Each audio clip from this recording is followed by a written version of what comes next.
Hello, friends, and welcome back to r/IDOWorkHereLady. And today we have a couple of great stories, so let's get started. Entitled Customer Can't Read. This is my first time posting, so I don't know if this is the right thread or not. Let me know, and I'll post it elsewhere if I'm in the wrong one. So a little backstory on this place I used to work at. I used to work as a loss prevention agent at a warehouse that would process lost mail orders. We would have everything from car parts to gun parts to expensive jewelry, pretty much anything else that you can think that people might order online. Once a week, the warehouse would open up to the public to auction off these items. For the most part, I would be in the security office watching the cameras while the other members of my team, which also include off-duty police officers, but sometimes I would have to work out on the floor or the parking lot if we were low on security for the night. This being a seedier part of town and the warehouse offering major discounts on high-dollar items, we would get a lot of characters in there.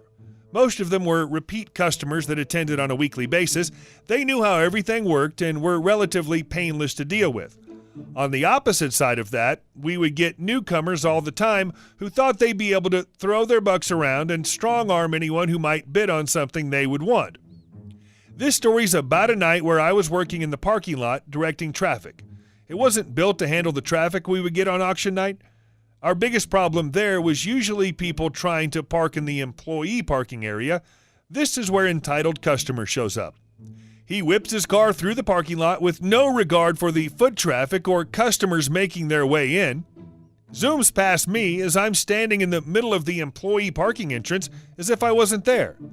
EC gets out of his car with his family, it was a Mercedes SUV by the way, and has this look on his face that just screams, "I'm entitled to anything and everything and no one can convince me otherwise." I approach EC. "Excuse me, sir, you can't park here. It's reserved for employees. You're going to have to find a spot somewhere else." EC replies, "Who are you to tell me where to park? How do I know you're not trying to save it for someone else?" I should note that I'm wearing a full security guard uniform, which consists of a polo with the company name and the word security next to it, a duty belt with taser, handcuffs, my LP badge, and my gun. Like I said, this was a bad part of town, and there were plenty of attempted break-ins. "Sir, I'm security here, and I'm telling you that you can't park here in the employee lot." "Yeah, right. You're just trying to scam me out of my spot." I'm a little irritated at this point. I have a bit of a short fuse when it comes to guys like this. I blame my time in the Marines, so I raise my voice a bit. "Sir, you need to move your vehicle now." He's a little taken aback, probably because he hasn't been spoken to like that in a long time, if ever. At this point, he finally realizes I'm not just some random guy that decided to harass him and tries a different tactic. "Well, I don't see any other cars here, so where are these employees?" He actually did the finger quotes. I'm finally done with this guy, and I lose any tact that I had left. "I don't really care what you can and cannot see. I told you to move your car, so you'll move it now or it'll be towed. Try it, Rent-A-Cop. My dad's a retired police officer and knows every cop in this city, and I'll make your life a living hell." As I've mentioned before, we have off-duty cops working for us, plus another member of my team was a detective in this city for 30 years and was a member of the PD board, so we have a great relationship with the police. I wasn't worried about anything. "Well then, you can have him call the impound lot after your car gets towed." I'm pretty loud at this point, and some of the other customers are staring. EC scoffs and starts heading back to his car. "You've made a huge mistake, Rent-A-Cop. Have fun in jail tonight." He proceeds to drive off and leaves, once again way too fast and this time nearly hitting me. Nothing ever came of it afterwards, so either he was lying about his dad or his dad didn't have as much clout as he seemed to think. Never saw him again either. This turned out longer than I anticipated, so sorry if it seemed like I was rambling on. Even the owner confirmed to you I work here. So a few months ago, I started working at this restaurant where I used to eat at a lot before I started working there. I already knew the owner since my mom was good friends with the parent of one of the owners, and the owners are a married couple which comes by almost every day to check on the restaurant. There were a few regulars at the restaurant, which I used to see a lot every time I'd go over to eat. So when I started working there, I didn't get a uniform since they didn't have it in my size, so I just wore regular shirts to work. I tried to only wear plain shirts and not those with words or cartoons on them. All I did was basically serve the customers and getting to know some of them. It started off pretty well, until Karen decided to pop up. At that time, I was already working the registers, but was pretty new, so I was a bit slow at it. Karen walked up to me and started yelling at me to get the cashier, and I told her, "Ma'am, I am the cashier here right now." She then looked at me like I was crazy and said, "No, I mean the guy that I always pay to. If he's not the cashier, then I won't pay. Do you even work here? Are you stealing?" At that point, I was just speechless, and my boss was looking at me with her eyebrows raised, so I decided to get my colleague that she always pays to, but not before telling me, "I know you don't work here. You don't have to lie. I've seen you eating here a lot of times before, so I know you're just a customer. You don't even have a uniform." My boss chimed in and said to Karen, "Well, she does work here. My husband hired her." Oh boy, Karen was not happy and yelled at her, "Who's your husband? I know the owner here. He would give her a uniform if she worked here." So my other boss comes out and looks to see what the F is going on, and Karen's eyes lit up when she saw him and told him, "Look at these two lying craps. One is claiming she works here and the other says you're her husband. They're definitely lying." My boss was confused and just told her, "Yeah, she works here. I hired her. And yeah, she's my wife. Have you not seen her before?" So Karen just storms off while muttering, "I'm not coming back here again." Oh, that was satisfying, since she never did come back. I'm not an elementary kid. First, the I'm on mobile warning, so I apologize if I messed stuff up somehow. Before I get into the story, here's a little background. I'm 16, female, 5 feet tall, 95 pounds. I'll admit I'm kind of used to being mistaken as a child, but this is the worst I've seen. My school offers a class where you're a library assistant, small town, so all our schools are right next to each other. I'm sent to the library once a week. The librarian desk is obviously away from everything else, access only to the assistants and librarian. I was back here. I was also getting into a box clearly marked TAs only.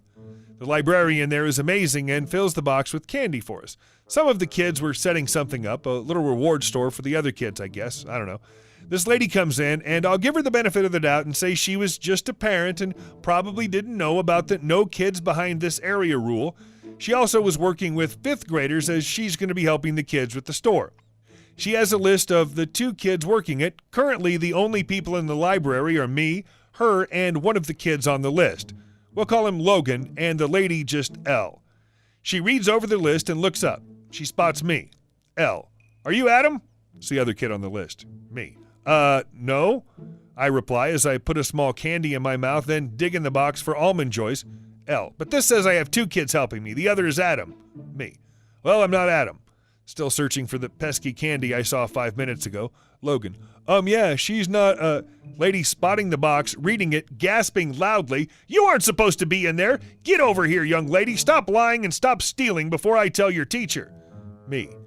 "Lady, I'm not doing any of that. I'm a high school TA. I work here for the next hour." L. "You're too young to be in high school. I'll call your parents." I have a short fuse and was able to go off on her before the librarian, SLE for sweetest lady ever, walks in and smiles at me. Before either of us could say anything, lady speaks up. "She's not supposed to be back. There is she." SLE, looking confused for a moment, looks at me. "OP, why aren't you supposed to be back here?" I shrug vaguely, and SLE smiles again. "Oh, how was the walk over here? Not too cold?" Me. "Nope, it was refreshing as always." SLE smiles and then tells me the tasks she has for me at the time I'm there. I get to work with a smile and my almond joy, and the lady glared at me the rest of the time. Oh, and Adam was at the front office. They let the kids say the announcements over the intercom, and he got to do it that day. Suck it, lady. I do work here, and you need to go. I work at a place that does nighttime events during the weekends where we sell beer and have food. Not a restaurant, all outdoor. We're family friendly, and due to the type of licensing we have, we're only allowed to sell beer and no other alcohol. At the time, my job was to walk around and make sure that nobody was sneaking in outside drinks, as we occasionally get secret shoppers making sure that we're following codes. One night, while making my rounds, I spotted a group with clear plastic cups and a bottle of wine, which we don't serve. I politely informed them that they need to dump their cups and put the bottle away. I won't make them leave as long as I don't see it again, to which they respond by saying that the bartender sold them the bottle of wine. I informed them that this would not happen because if wine were to be sold, we would cease to be family friendly and not be able to allow children to come and be a part of our neighborhood events. After I say this, they admit that they brought it and they are good friends with the owner, and he said it'd be okay to do so. They've done it before, and that I can ask any worker that was around that they were allowed. I kind of realized that they thought I was just another patron because we don't have any uniforms or name tags, so I tell them that I'm an employee and have been given the authority to kick people out who aren't compliant with our rules and hand them a ban as well, and that I was going to get their friend the owner over to explain further if they misunderstood. They annoyed me because they tried to get away with it and possibly get us shut down, so I dropped the leniency and had them leave. The next day, I was on shift in the morning for my normal duties when one of the group members arrives. He sees me working and rudely asks for my manager and tells me he's going to get his ban lifted. I am a manager, though of a different section of the business, but still with some authority. I tell him so, and he drops his smirk and says he'd like to talk to the owner then, so I suggest that they call him since they're such close friends. He stormed off in a huff and has not returned since. Alright guys, thanks for watching the video to the end, and I'll see you soon.